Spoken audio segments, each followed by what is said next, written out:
Hello, this is Rita, and this is me and my mommy's podcast, and then my mommy, and there's me, and then just talking about this stuff, and then we tap dancing because this is the tap dancing slash autism podcast, and there's a bunch of animals, and I'll be trying to in my hair, and there's bunch of sand, and oh shit.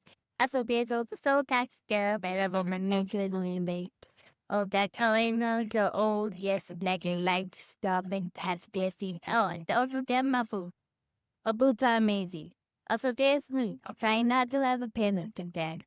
Also, this is the podcast about me. I do that and kept dancing and blah, blah, blah. I did ADHD and then sing. Also, this like your adorable pup.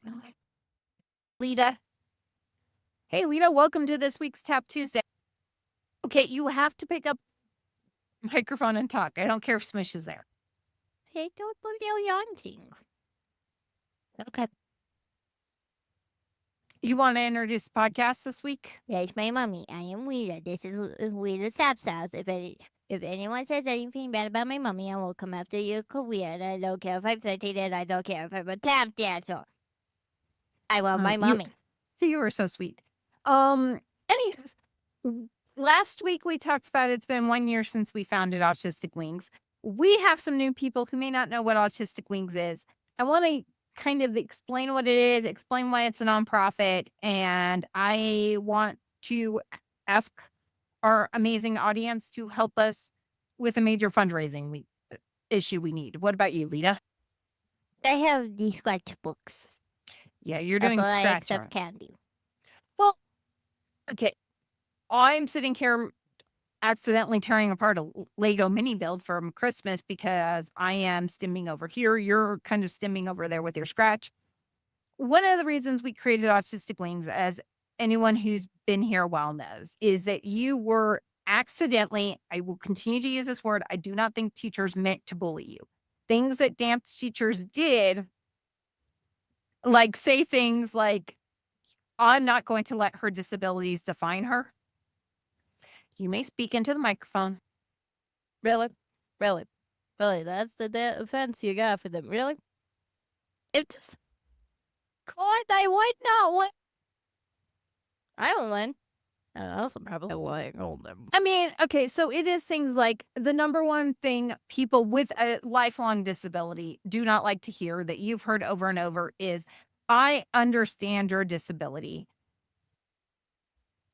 Yeah, so if I ever actually drink once in my life when I'm old enough to drink, you know the culprits for me getting drunk. And you've also been told a couple times, especially with like your hip issues, because you do have a major hip problem. And people have told you a lot about what they think your hip does. With the autism and dyslexia, when I've said you can't do something because you can't, it's like something you can't do.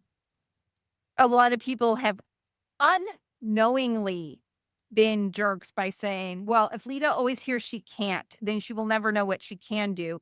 And let's not let her disabilities hold her back. We'll just pretend her disabilities don't exist.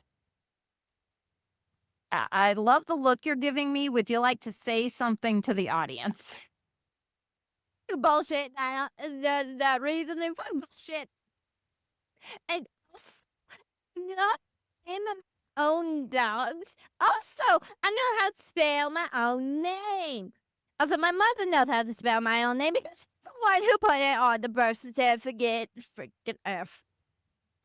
Okay, so the dog thing is the dog that's never on the podcast is named Vella. Vella. They've also tried to tell me that Jack isn't called Jack. That apparently dogs can't be called Jack Elvis. That apparently dogs can have a male name. Apparently no dog and apparently they don't. One's dog named Jack on the internet or see we died. Well, and the Vella one, I've even been told, no, it's Bella. Jack Elvis, it's also been like, well, Jack is a human name. He came to us with Jack. You and Dad, because we didn't know his name, gave him the Elvis. So he wound up with middle name. And guess What what? do you mean, me and Dad? I didn't give him the name Elvis. You Dad just did. kept doing dog and kept saying dog instead of dog and saying dog. The thing with Jack is Vela we got from the Humane Society. Jack just sort of picked us. He kept following your dad and Vela around on walks. He wound up spending the weekend at our house for Thanksgiving one year because he had gotten away from a dog sitter. And his people decided that maybe they were not well equipped to have a pity staffy mix as a first dog, which God help me, I don't think I would want a pity staffy puppy as my first dog. Older pity staffy? Once they become a house hippo? Sure. Before house hippo years? Yeah. He almost killed me when he was in his teenage years. And we've had lots of dogs before. The other one I love is the people who tell you how your auditory processory disorder works. Like when they're like, well, she can't just not hear what I'm saying. Yeah, that's actually exactly the definition of the disorder. I'm actually not 100% sure they wouldn't tell a deaf person that. The other one, okay, so the other great one, and we've talked about this on the show, is your severe dyslexia is partially due to a eye tracking issue. And the number of people who do not understand dyslexia to begin with, they're like, yeah, dyslexia is just, you being lazy with your reading. And it affects your dance. It really does because your eyes track differently than everyone else's. So have fun with that, right, Lita? But we created Autistic Wings because you and I, your dad's military, you've been to dance studios around the country, and you and I were like, we're done playing their game. So we took our ball and went and created our own game. I was done playing their game at freaking. Okay, so you were done a little earlier than I was. We created it as a nonprofit because there's no way we can ask our families to pay the amount of money it would cost because Autistic Wings is science-based. We're reading all the latest papers. We're reading all the latest neurology papers. We're reading the latest from JABA. We're reading the latest from speech and language pathology. We're reading the latest from OT. I'm figuring I learned yesterday that there is a octopus called a duck octopus that gets bit screaming out of smush pussy. Twice, and it has almost in its butt. Well, okay, here's the thing though, Honey Bunny Bunches Votsies. We were talking about bringing science from autism and evolution from like the cool world and evolutionary biology to the dance world. Which is one thing all these dance educators, and they always call themselves educators, and I've got to tell you, it drives me bonkers, probably because of my autism, because they sit there going, I'm an educator, and I'm like, you've had none of the training to call yourself that. You don't know what you don't know. They tried to tell me a gorilla only has one life, and a gorilla I mean, they are stupid though. Okay, but anywho's, that's just me being me. I wanted to, so we started our own studio. It is nonprofit because we have small class sizes because dance studios need to make a profit. They are all for profit. I understand the need to make a profit, but the way you make that profit is by enlarging your class sizes. We are, on the other hand, shrinking class sizes. They run from 1 to 4 kids per class. And I wanted to talk with the permission of the parents because this is a fundraiser. And I went, hey, can we talk about your kiddo as a fundraiser? I wanted to talk about our 5:15 Tuesday class because we have all of our kids are special. Let's be honest. They are all special. Are they not, Lita? They are all special, and I do the scratchy stuff. And if you're a parent from our studio listening and you're like, why are you putting this kid first? Because honestly, Christine was the first parent. I called and went, can I do this? And she said yes. And the first person to answer a phone gets the first spotlight here, right, Lita? It was really literally she was the first person to answer the phone. Anywho, so the rest of the parents who may or may not be listening, it told me later. Anyway, so I wrote I this will to one. also probably give your children animal nicknames for this podcast because I'm not using that weird sounding name. I told Lita that we call someone that you don't know their name John Doe, and she has decided she's giving all of her dancers. Doe, sorry. That saying that it's a good name, but Okay, but whatever you left. here. So let's talk about our 515 class. We have an amazing little boy in that class who I'm going to call John. John needs his own class just because of his level of autism and because he's never been in a class with lots of other kids. And honestly, our version of lots of other kids is 4 kids. We have small class sizes. Anyways, John has limited verbal skills, so the class isn't as mainstreamed as the rest of our classes. I am reading this because let's go back. I'm going to read this verbatim from what I wrote one of our amazing donors who has donated $1,000 to cover scholarships and only scholarships. We have a class Tuesdays at 5:15 with a special little boy named John that needs his own class. He has limited verbal skills, so the class isn't as mainstreamed as some of our other classes. That said, John is still learning the exact same thing our other combo class students learn. Right now, I'm watching him at bar. He gets super excited every time he gets a ballet skill right, which is fairly often. He's currently learning first position, second position, and plie at the bar. When John came to us, he was almost completely nonverbal. He wasn't saying a lot of words, and I don't think his parents completely understood where it was about to happen. He wasn't really comfortable just standing at the bar, but now he's perfectly capable of standing at the bar. And thanks to our amazing Colorado weather recently, he's gone up to 2 weeks without having dance class. Yet he still comes in knowing exactly what each one of the phrases means. John has started speaking more and even says things like dance school, asking his parents to take him to dance classes more. He loves dancing with ribbons and always has one in class. John listens a little better when he has a ribbon in his hand, too. Our amazing ballet teacher and our combo teacher just works the ribbons into class so that John never has to be without a ribbon in his hands. The class runs about 30 to 45 minutes, depending on how John is feeling that day. We scheduled it to run 30 minutes, but some days John is just having too much fun to stop dancing. I will warn you that there's a lot of excitement and clapping when John gets something right, especially when John gets something right on the first try, which happens an awful lot. There is always excitement in John's class, and there's a lot of excited running around from John, too. One of the things that I find a problem is that John could use a couple more dance classes a week. Don't you think, Lita?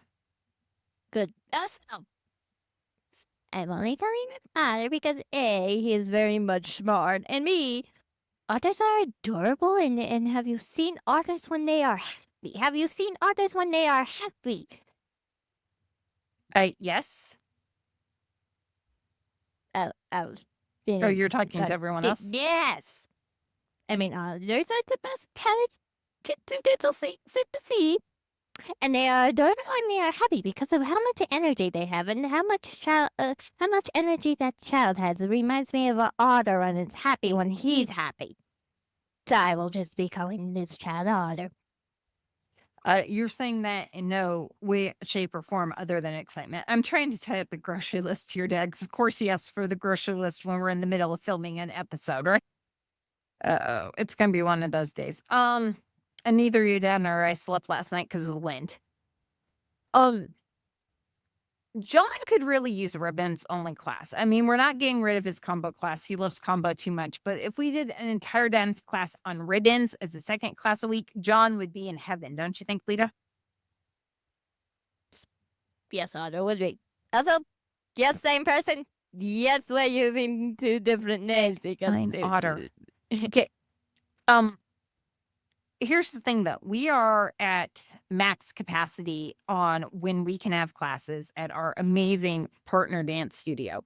And because we're a nonprofit, I can't go out and get a loan to go get us through the first few months at a new dance studio. Now, can I? Because there are laws against that in our state. You cannot take out a loan for things like that in our state. You're looking at me funny. I had to explain this to members of our board going, you can't do that. So what we're trying to do, we were doing 350 and 365, and we're still doing that. We are looking for 350 people to donate in the next 365 days. But we also found out an interesting phenomenon last week, other than the fact that we need a new space. I was looking at some of the grants in town, and we have to have 2,400 or between 2,000 and 3,000 active donors in order to qualify for the grant. And Jack has just seen a squirrely. So what we need in the next month so that I can apply for the May and June grants is 2,400 active donors. And they consider active as monthly donors. So like our amazing scholarship fund, which our donors give, one check a year for, or the donors we have for that. Fun fact, they don't count as active donors for the grants we're looking at because they don't donate monthly, and I'm not going to tell them what they need to donate. So what we're trying to do is in the month of April, get as many new donors as we can. That also will allow us to go get a new dance studio location. Correct, Lita? Yes. Allow me to have the most cutie office ever. You would get a cute office. We're going to do a little lending library with lots of books on autism for kids and like speech and language there, like speaking impediments are okay. And A Dr. Seuss for no reason, but Dr. Seuss, obviously autistic. I love Dr. Seuss books for the creativity in them. I don't think they were ever meant from looking at Dr. Seuss. It wasn't meant as a learn to read. It was meant as poetry has always been meant as a creativity tool. But hey, I've seen the giant letters. The giant letters work really great if you're reading to a class or to a library full of kids and you're having to read like this. That's really great if you're dyslexic and you're going, oh shoot, I need to read a book, oh shoot. There is that. So we have kind of maybe located a space that will work that's actually just like right down the street from where we are now. Correct, Lita? Here, I'm alive. I'm not getting sucked into sketchy arty stuffy. We're going in with 2 other entities that have said they'll help us with rent as long as they get space and it's large enough we can have 3 programs going at once. The thing is, we need money because we're a nonprofit. I'm always going to be asking for money. That's just what nonprofits do. Correct, Lita? They always ask for money. My job is not to make a profit off of our dancers. My job is to get people to donate, so I'm never making a profit off our dancers. And my job is to be paid candy. And sweet little cutie little pie children. Yes, I still. I mean, because can't be you 11-year-old. actually That's do fun. work you are in every single meeting we have. You're in every single board meeting we have. You're in talking to almost all the donors, all the large corporations that are we're always trying to get money from. You're in every single class as a teacher's assistant. So it's really become a job for you, has it not? You're giving me a thumbs up. Here's the thing though. We are doing both the 350 and 365 is still live on the website. I will link it in the comments below. We're also looking for 2,400 donors to meet that bare minimum of how many donors we need to get some of these grants, local grants we're looking at. That is also going to be in the link below. If we could get 2,400 donors giving us $10 a month, because all we're asking is $10 a month. But if we could get 2,400 donors giving us $10 a month, we could get the space we're looking at.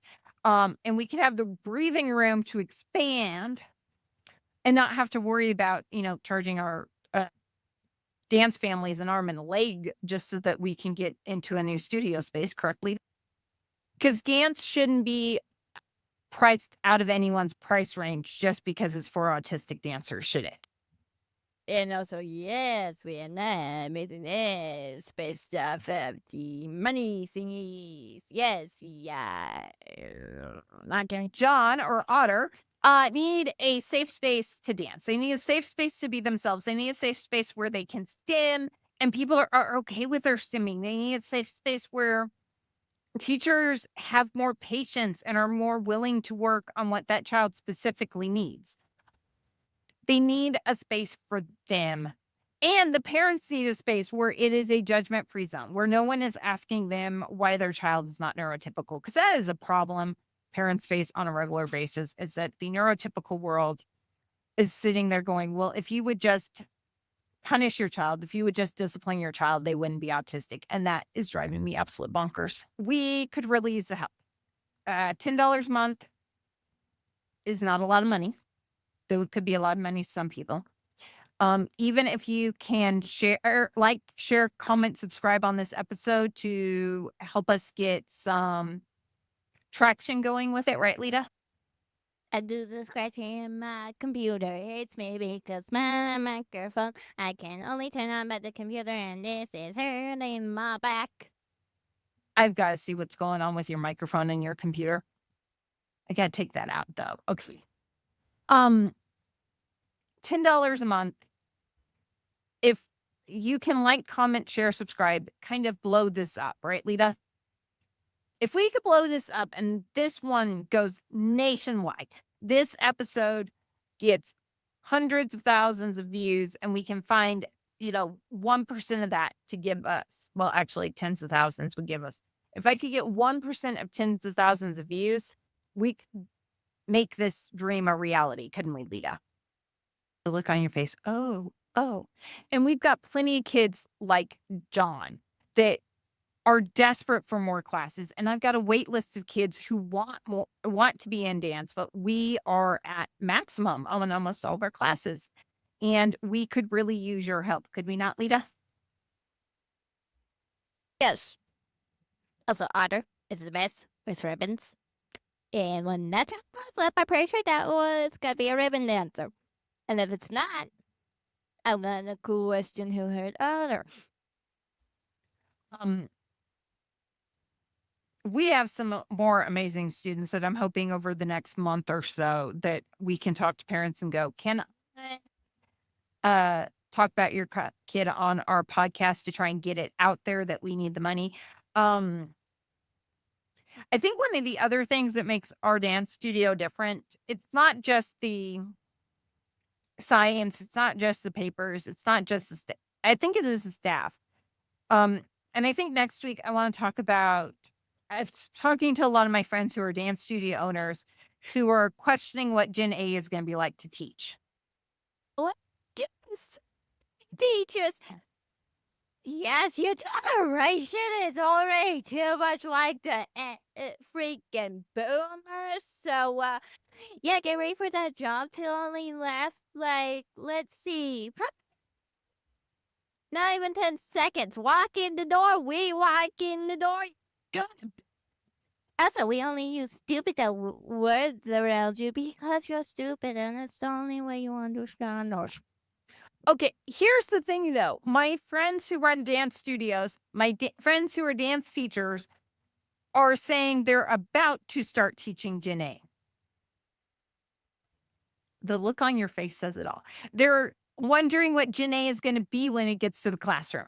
As an older Gen A, To die because I can tell you the lies and doesn't have brain rot, and that's like really, really tiny amount of DNA. Like super tiny, like super freaking tiny, like tiny as life. Like seriously, really, really, Rita, really. that's not the thing. Oh, They're thinking Gen A is just now reaching their studio. So these 2 and 3-year-olds are teaching are the oh yeah, they're thoughts. um they're sitting there going, "Oh, well, when Gen A gets to our dance studios," and I'm sitting there going, "Gen A is about to hit high school next year."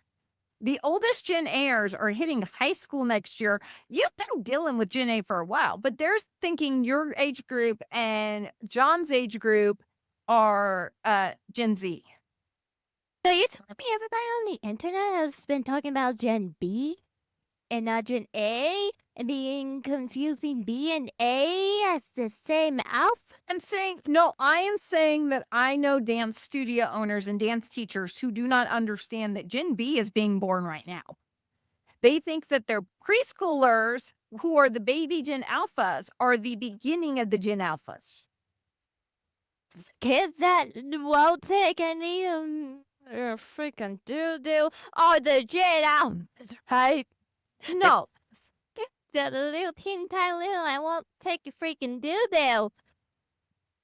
It was like I won't take your ever love a freaking. no, they don't. I think we need to do an entire podcast on Gen Alpha for people and Gen Alpha in the dance studio because they're like, well, they're not saying skippity doo or whatever that stupid thing is that everyone's saying Gen Alpha's saying on the internet. No, I only use that around Gen Z because that's literally Gen Z's like lingo. Like nobody remember Gen Z. Nobody remember that bomb of the generation. Nobody remember that bomb of hey you children generation because you thought of nothing and now their teachers going, oh, woe is me. All my kids have dyslexia and apparently I can't handle that. Most of my kids are like actually freaking autistic and apparently I'm going to point out that I'm not going to say they have dyslexia. I'm just going to say, oh, woe is me. None of my children can read. And I'm not going to fucking say they have dyslexia and I'm going to pretend dyslexia to the ever-loving Oh, and apparently everybody on the internet is like, oh, look at Gen Alpha. They can't do nothing. No, at least Gen. No. Yeah, there's no way they're autistic. Autistic. All right. Autistic. Why are you like, oh, they're not smart. They can't do. No. They get over yourself. The. All autistic, barely not autistic, like one smidge is not autistic, just all autistic, just why you just don't give a oh crap because you could say you we're all autistic. One us like very autistic. It sounds other generations, except the ones that are from the other generations that are autistic. Then yeah, all the internet's been saying that Gen Alpha is stupid. No, we're all autistic. And apparently nobody can say autistic. By that I mean just Have an opinion, Lita? apparently no Gen Z teachers can't say no one on the internet. So I'm thinking next week, Maybe. just maybe, we should talk about Gen Alpha's coming into the dance. Isn't it? Let's get them coins. Get over yourselves. We're royalty. Your world. If you wanted to know, ever wanted to know what Gen X would look like if they'd had iPads, everyone's like they're the iPad generation. I'm like, you're not dealing with these kids. You have zero. Like, you guys really are just mini Gen Xers. It's like Gen Z was the boomers. I don't want to millennials were. Let's see, what Gen X's if Gen X's have the internet and could understand more about how fucked up the world is and was more like, hey,